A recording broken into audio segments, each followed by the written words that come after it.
Hola, buenas noches. Bienvenidos al programa. Yo soy Jaime Bailey. Estamos saliendo en vivo, en directo, desde Miami para todo el mundo. En menos de 2 semanas, en semana y media, los colombianos van a ir a votar por un nuevo presidente. No este domingo, sino el siguiente, domingo 29 de mayo. El favorito para ganar es el senador de izquierda y ex candidato presidencial Gustavo Petro. Yo estoy muy asustado. No soy colombiano, pero estoy muy asustado. No vivo en Colombia, ni me voy a mudar pronto a Colombia, pero estoy muy asustado. Estoy asustado con Petro, o de Petro, porque él fue chavista toda su vida. Fue chavista cuando Chávez dio un golpe de Estado cruento el año 92 contra un presidente legítimo, Carlos Andrés Pérez. Fue chavista cuando Chávez estaba en la cárcel, condenado por ese alzamiento sanguinario contra un presidente democrático.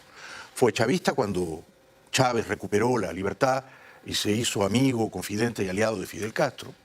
Y por supuesto, Petro siguió siendo chavista los largos años en que Chávez ocupó el poder central en Venezuela. De hecho, cuando murió Chávez en marzo de 2013, Gustavo Petro, ahora favorito para ser presidente de Colombia, seguía siendo chavista. Pero no un chavista crítico o un chavista no tan convencido. No, era un chavista entusiasta. Era un rendido admirador de Chávez. Viajó a la muerte de Chávez a Caracas, Venezuela, dio esta entrevista a Telesur y fíjense ustedes cómo Petro endiosaba a Chávez. A ver, Rey, yo pienso que, y creo que en esto nadie nos va a desmentir, hay días donde se viven cosas cotidianas, pasan cosas, puede haber elecciones, sube un presidente, baja otro, cambia una sigla política por otra, y hay días en donde se construye la historia. Y creo que quienes hemos vivido estas décadas, hemos vivido un periodo muy intenso de la historia de América Latina. Y hay que agradecer el poder vivirlo. Esos son momentos en donde, como dijera algún periodista hace mucho tiempo, John Reed, son días que estremecen el mundo. Es decir que Petro, oficiando como una de las tantas viudas de Chávez, a poco de morir el tirano bananero venezolano, declaraba en Caracas y en Telesur, faltaba más, que Chávez había construido la historia y que ese proceso de construcción de la historia había sido intenso y que él se lo agradecía. Vamos a ver si los venezolanos que tuvieron que sufrir a Chávez del año 98 finales a marzo de 2013 cuando murió, más o menos 14, 15 años, vamos a ver si los venezolanos pensarían lo mismo que Petro, ¿no? Que había que agradecerle a Chávez por esos 14 o 15 años de despotismo, de autoritarismo, de corrupción. Vamos a ver si ellos pensarían como Petro, Chávez ha construido la historia, debemos estarle agradecidos. No creo que los venezolanos pensaran eso, ¿verdad? Pero Petro ahora, casi 10 años después, estamos en 2022 y estas declaraciones eran en 2013, y yo creo que en el fondo, quizá no lo dice, pero en privado yo creo que Petro sigue pensando lo mismo, sigue admirando profundamente a Chávez, como expresaba en aquella entrevista. ¿Está sorprendido usted entonces por esos millones de personas en las calles ayer y millones de personas hoy en la Academia Militar?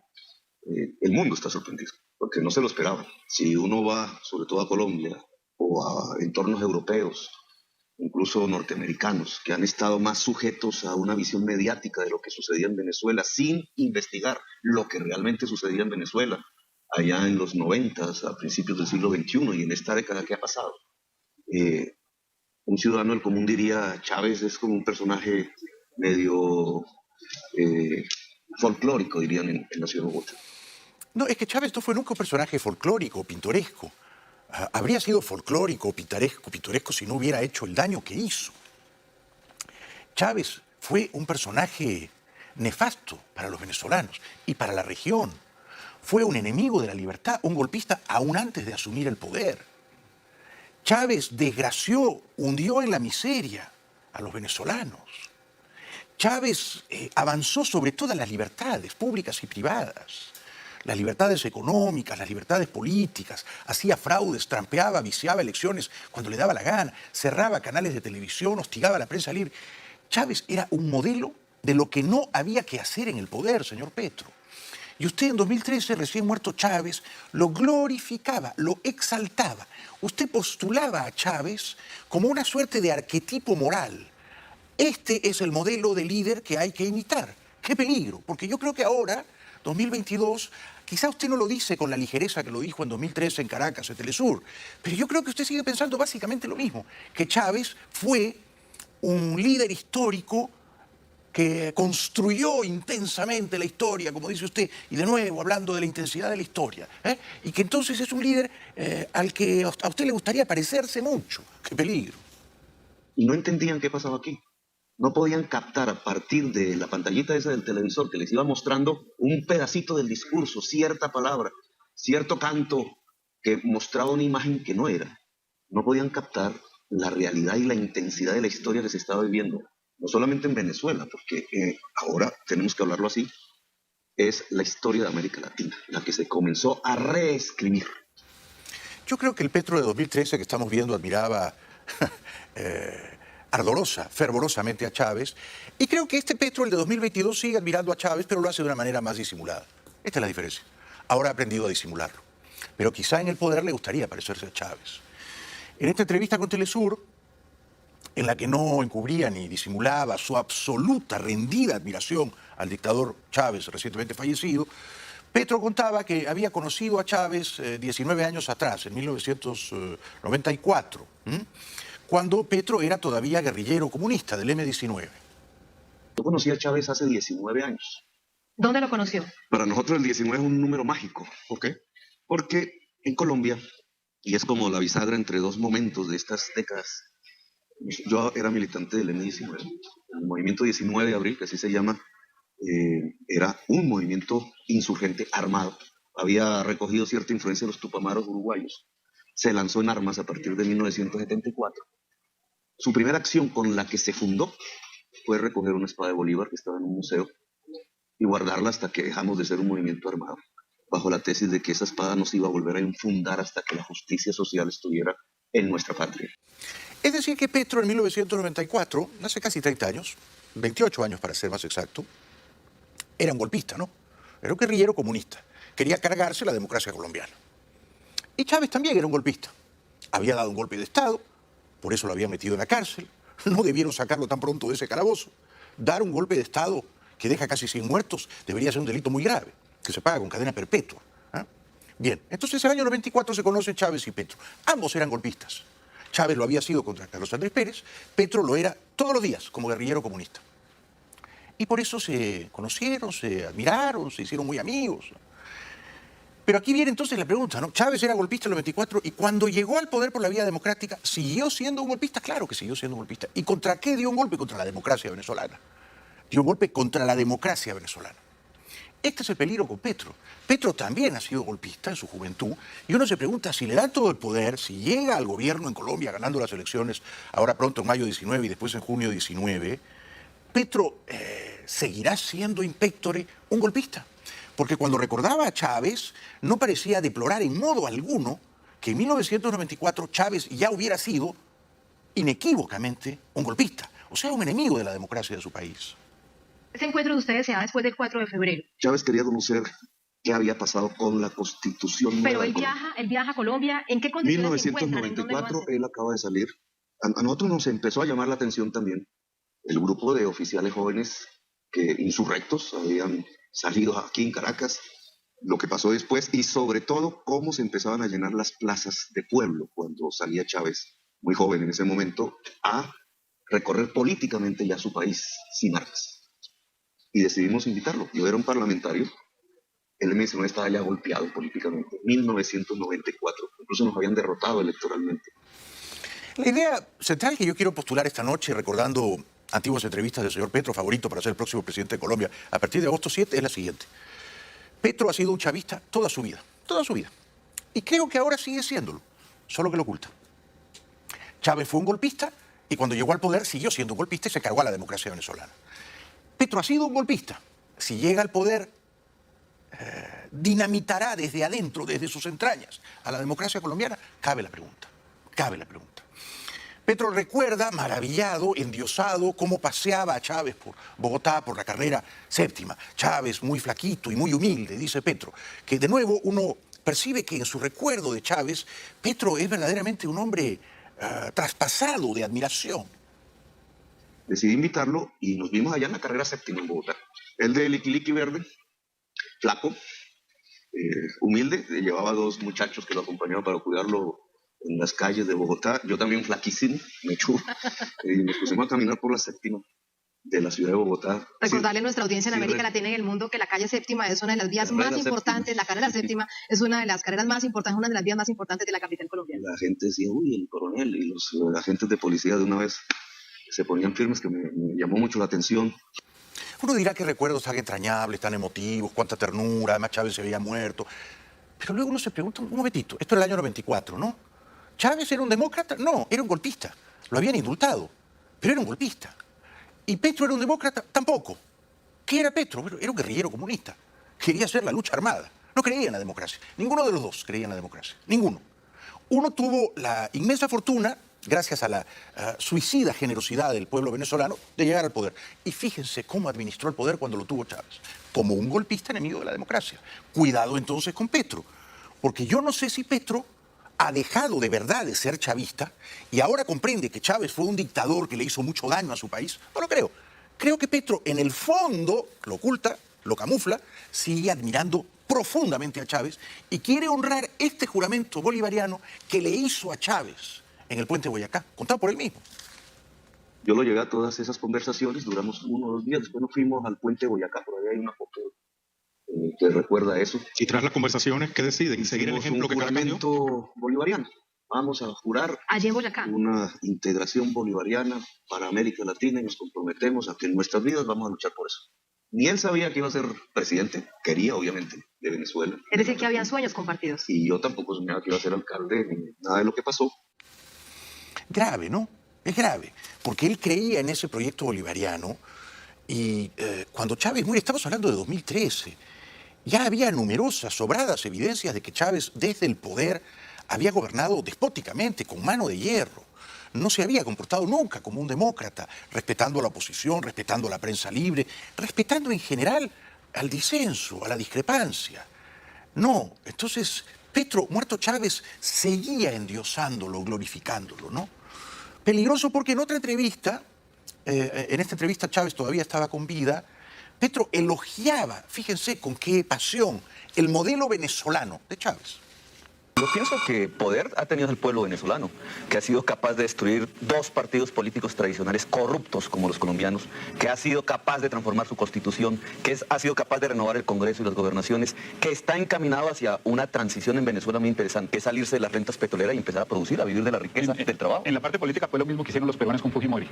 A mí me parece que en la parte política es lo mismo que hizo el M-19 en la Asamblea Nacional Constituyente en 91.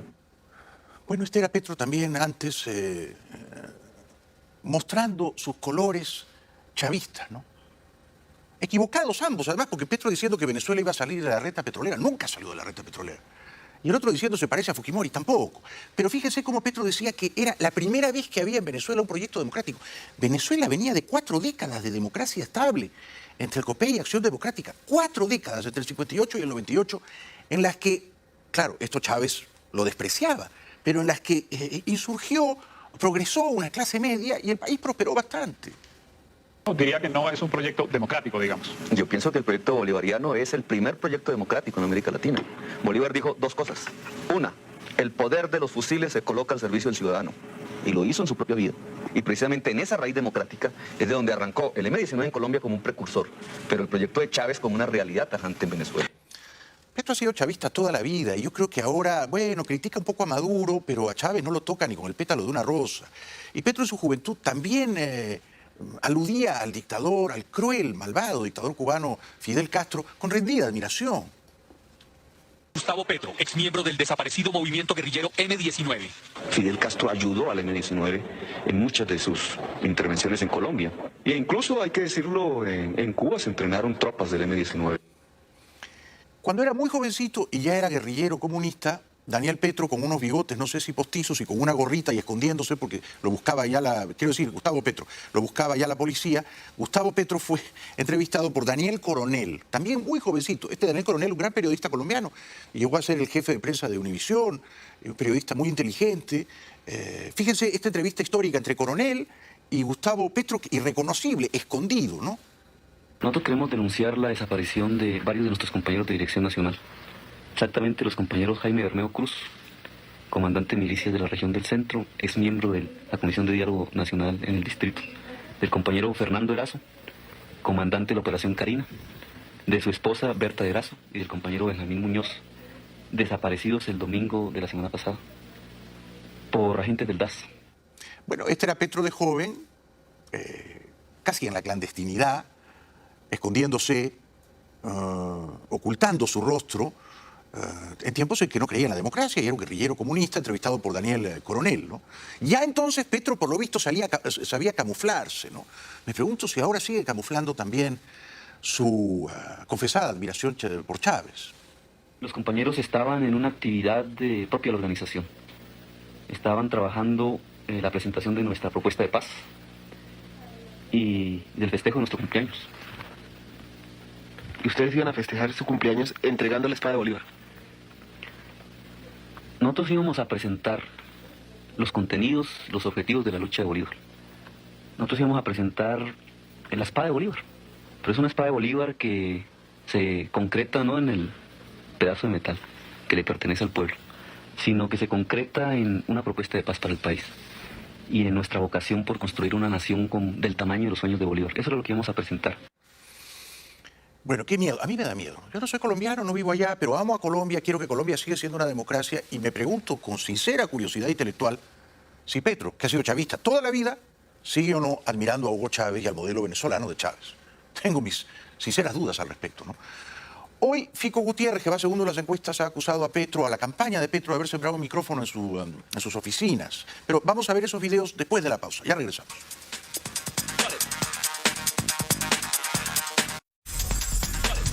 Estoy siguiendo con mucha atención, con mucha curiosidad la campaña presidencial colombiana que ha entrado en su recta final. Los colombianos van a elegir nuevo presidente no este domingo, sino el siguiente, 29 de mayo. Hoy, el candidato que va segundo en las encuestas y que bien podría pasar a la segunda vuelta, el exalcalde de Medellín, Federico Gutiérrez, denunció que sospechosamente han encontrado un micrófono el viernes pasado en uno de sus locales de campaña. Yo quiero denunciar públicamente que en una de nuestras sedes de campaña, justamente la sede administrativa, en la ciudad de Medellín, el pasado viernes, en horas de la tarde, se encontró un dispositivo que al parecer estaría transmitiendo en tiempo real información de lo que se discutía allí. ¿Quién sembró furtivamente ese micrófono en el local de campaña de Fico Gutiérrez? Esto habrá que investigarlo, ¿no? Le quiero preguntar al señor Petro si fue él quien mandó a instalar este micrófono en nuestra sede. ¿Por qué nos están espiando? ¿Qué es lo que pretenden? ¿Por qué se saltan las leyes y la norma? Peligroso, peligrosa señal. Hay que estar atentos a las señales. Como saben, del 6 al 10 de junio habrá una cumbre de presidentes y jefes de Estado iberoamericanos en Los Ángeles. Estados Unidos no ha invitado a Cuba, ni a Venezuela, ni a Nicaragua. Y ha hecho muy bien en no invitar a esas dictaduras. Pero ¿quién entiende a Biden, no? Por un lado, no invita a Cuba, pero como inmediatamente surgen las críticas de los aliados de Cuba en la región, Biden se suaviza, se achanta, da 3 pasos atrás y anuncia un número de medidas amigables con la dictadura cubana, levantando las restricciones que había impuesto en su día Trump. Estados Unidos levantará una serie de restricciones a Cuba, facilitando procedimientos de inmigración, transferencias de dinero y vuelos a la isla. El gobierno de Joe Biden anunció que restablecerá el programa que permite que ciudadanos y residentes estadounidenses soliciten que sus familiares en Cuba se reúnan con ellos en Estados Unidos a través de canales regulares de migración. Washington también eliminará el límite actual de remesas familiares de $1,000 por trimestre para el par emisor receptor y autorizará las remesas no familiares para apoyar a los empresarios cubanos independientes. Es decir, que el mensaje de Biden a la dictadura cubana es contradictorio, esquizofrénico, diría, ¿no? Por un lado le dice, te castigo, no vienes a la cumbre, y por otro lado le dice, te premio, ahora van a poder viajar los cubanos a cuantas ciudades de la isla deseen visitar y van a poder mandar más dinero en remesas. O sea que un castigo seguido de un premio. ¿En qué quedamos? Hablan los cubanos. Bueno, yo espero que estas medidas favorezcan al pueblo, a las familias que estamos aquí y que tenemos familiares en los Estados Unidos y en cualquier parte del mundo también, que las cosas mejoren para bien. Es una buena oportunidad realmente que se le está dando ahora mismo al pueblo de Cuba, ya que por esas medidas se ha pasado un trabajo terrible. Hemos pasado 20.000 vicisitudes y en estos momentos, bueno, vamos echando para adelante. Esto en el contexto de una creciente, explosiva migración de refugiados cubanos, ¿no? Que están entrando 20.000, 30.000 refugiados cubanos por la frontera sur cada mes. Se calcula que este año van a ser 150.000 los refugiados, solo cubanos, que van a entrar por la frontera sur. Pero esta era una promesa que había hecho Biden en campaña. Lástima que ha cumplido esta promesa, la de tumbarse las restricciones que levantó Trump contra la dictadura cubana. Ahora, por ejemplo, dice la televisión española, un cubano que vive aquí en Estados Unidos va a poder enviar en remesas $1.000 cada 3 meses. Era una de las promesas estrella de Biden, un tema recurrente en campaña electoral, pero que nunca llevó a la práctica cuando entró en la Casa Blanca. Y todavía más criticado es que sea ahora, a las puertas de la Cumbre de las Américas, cuando Estados Unidos levante parte de las sanciones a Cuba. Se trata de algunas de las más duras en materia migratoria y de remesas. A partir de ahora, los cubanos que vivan en Estados Unidos le podrán mandar a sus familiares en la isla más de $1.000 por trimestre, el límite hasta la fecha. Y se reanudan los vuelos a diferentes destinos de la isla, no solo a La Habana como hasta ahora. Son algunas de las medidas que, según Biden, apoyan al pueblo cubano. Un balón de oxígeno ante la opresión del gobierno de Díaz-Canel, asegura. Y uno no tiene muy claro ese balón de oxígeno a quién favorece, ¿no? Si a la dictadura o al pueblo llano en Cuba o a ambos, queda la duda, ¿no? Otro que es suavecito todo el tiempo con la dictadura de La Habana es el presidente mexicano López Obrador. Este sí que es un paje a tiempo completo de la dictadura cubana. O quiero decir un sirviente, ¿no? Un gustoso sirviente de la dictadura cubana que hoy ha anunciado que México contrata a 500 médicos cubanos, a quienes no les va a pagar, por supuesto, directamente el gobierno de México. El gobierno de México le paga al gobierno dictatorial de Cuba, el que a su vez se queda seguramente con el 70 o el 80% del sueldo de cada médico, ¿no? O sea que, en rigor, esos médicos cubanos están siendo esclavizados por la dictadura de La Habana. Y López Obrador es un cómplice de ello. Su reciente visita a Cuba, el presidente mexicano se trajo un polémico acuerdo para contratar a 500 médicos cubanos. Porque no tenemos médicos, porque el sistema de corrupción dejó de invertir en la educación pública. Los colegios de médicos lo rebaten asegurando que es injusto traerlos de fuera cuando en México hay muchos sin trabajo o con empleos eventuales. Ponen en duda además las capacidades de sus colegas cubanos, pero lo que López Obrador cuestiona es el compromiso de muchos médicos mexicanos con la profesión. Asegura que hay 50.000 vacantes que nadie quiere cubrir. Yo no le creo a López Obrador, es un charlatán. Dice que no hay 500 médicos mexicanos tan buenos como los cubanos. Yo no le creo. No tenemos especialistas para ir a trabajar en hospitales en las zonas más pobres, más apartadas. Algunos de los cubanos irán a la montaña de Guerrero, una de las zonas más marginadas del país. Lo que no dice el presidente es que es también una de las más violentas y que el miedo no solo disuade a médicos u otros profesionales de ir para allá, sino que también expulsa a muchos de sus habitantes. Yo no tengo ningún problema en que un médico cubano independiente se mude a México y consiga trabajo y ejerza, ¿no? Ningún problema. Yo estoy a favor del mercado libre también en el tráfico de individuos, buscando un mejor futuro. En eso también soy un liberal. Uno va a donde hay trabajo y a donde le remuneran mejor y donde está más contento. Así debería ser. Aquí el problema ético es que esos médicos cubanos no van a recibir su salario de López Obrador. López Obrador le paga a la dictadura cubana. Y la dictadura cubana se queda con la parte leonina de esos salarios. Eso es una explotación miserable. Y López Obrador, que es un paje de Díaz-Canel, no la ve, o la ve, pero le importa poco y nada, ¿no? Desde la oposición mexicana critican además que la contratación de estos médicos sirva para financiar al régimen cubano. La exportación de servicios de salud se ha convertido en su principal fuente de divisas y la ONU, a través de su relatoría para la esclavitud, ha denunciado que el gobierno cubano se queda o retiene la mayor parte del sueldo de estos médicos. Por supuesto que es así. En tiempos de Chávez había millares de médicos cubanos en Venezuela y Chávez pagaba millones de dólares mensualmente a la dictadura cubana. Es decir, Chávez puso toda la riqueza de su país al servicio no de los pobres de Venezuela, sino al servicio de los comunistas cubanos. Díganme si eso no es una traición a la patria, ¿no? Y luego, muerto Chávez, sale Petro a decir que era un gran constructor de la historia y un gran líder latinoamericano. No, en el fondo Chávez fue un gran traidor a quienes confiaron en él, a los pobres de Venezuela, porque puso la riqueza de Venezuela al servicio de la satrapía bananera cubana. Un horror. Hoy, precisamente en Caracas, el elefantiásico dictador Maduro anunció nuevo canciller. Trae de Moscú al embajador, a Carlos Farías.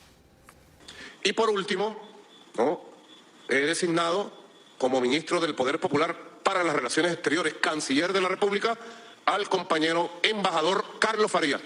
Regresa Carlos Farías y asume las riendas de la Cancillería. ¿Ah? Pega, ¿no? Regresa Carlos Farías y asume las riendas de la Cancillería. Sí, será estúpido Maduro, ya regresamos.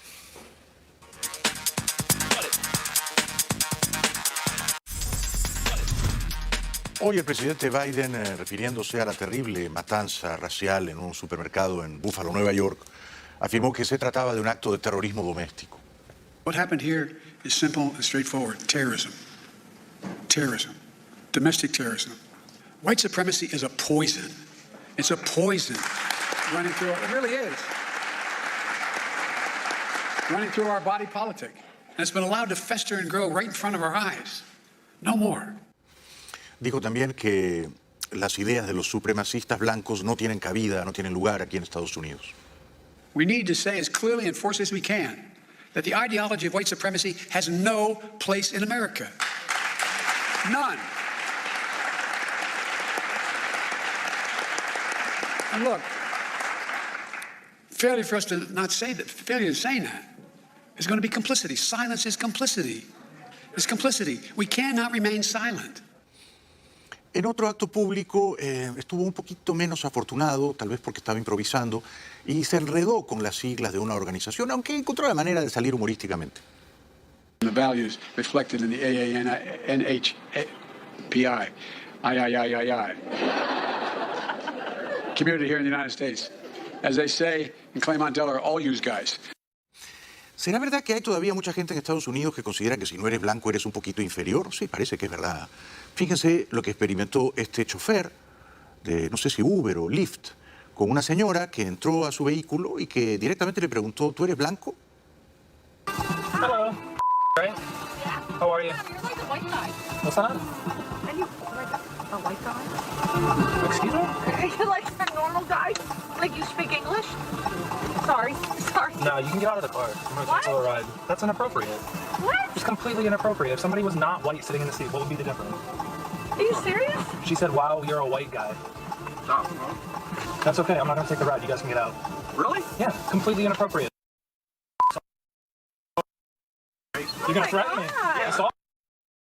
Because You're yeah.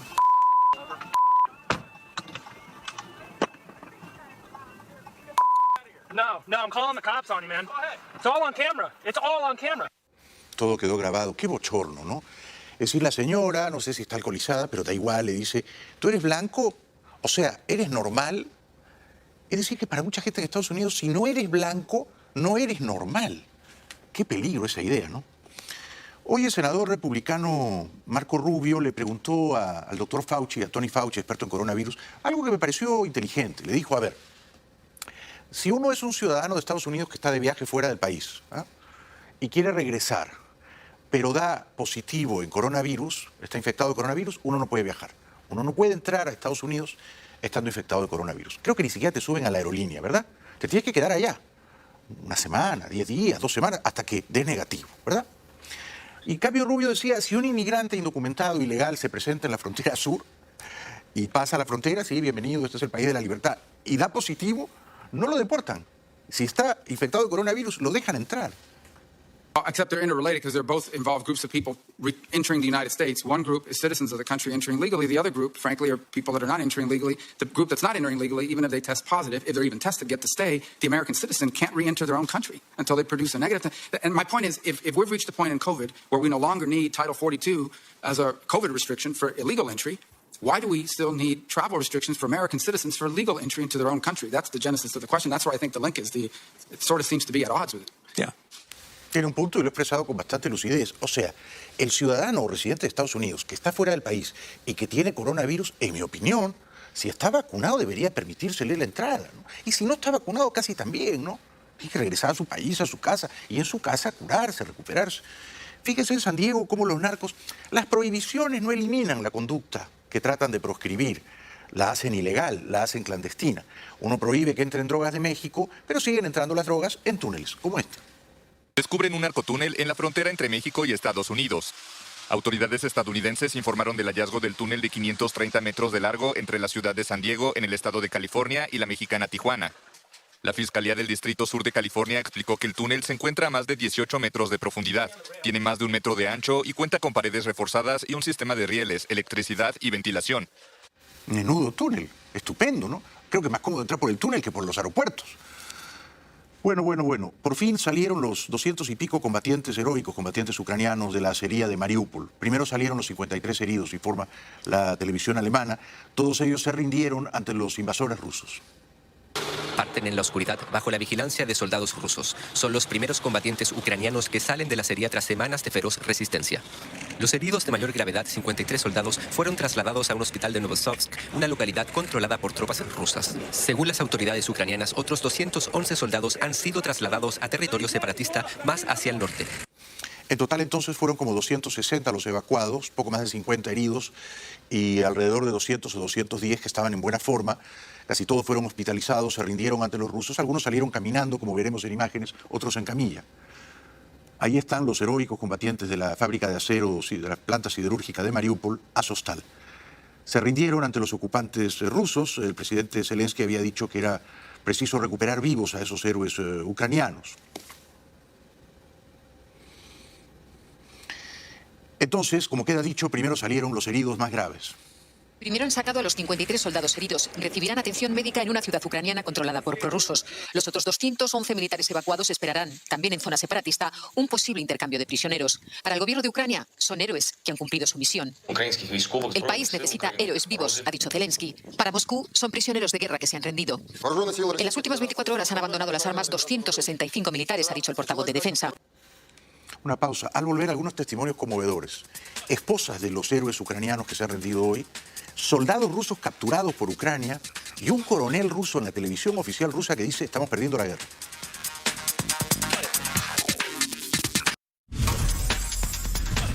Hablan las esposas de los héroes ucranianos de Mariupol. Para Occidente traen un mensaje desde uno de los lugares más oscuros y peligrosos del mundo, la planta siderúrgica de Azovstal, en Ucrania.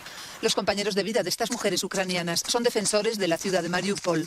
Han sobrevivido a meses de asedio bajo el bombardeo incesante del ejército ruso. La última vez que hablamos fue hace 10 días. Me dijo que la situación es crítica, no hay ayuda médica, no hay agua, están bebiendo un vaso o un sorbo de agua técnica cada 5 o 6 horas, dice Ola, esposa de Sergi. No sabían si estaban vivos o muertos. Por suerte, ahora ya se han rendido. A pesar de las noticias sobre las primeras evacuaciones de soldados, aún no saben la suerte de sus seres queridos. Escribió muy poco, dijo que no debía preocuparme por las noticias, lo que me hizo preocuparme aún más. Pero esto es todo lo que tengo, dice Hanna, novia de Dmitro Danilov. Dicen estar cansadas, pero sus rostros se iluminan cada vez que recuerdan los mensajes que reciben de sus hombres asediados. Daria es novia de Ilya Samolienko. Hablamos de lo que vamos a hacer en el futuro, quizás de nuestros planes. Bueno, para terminar, quiero agradecer al público porque estos últimos días hemos tenido unos números de audiencia, de ratings muy altos, gracias.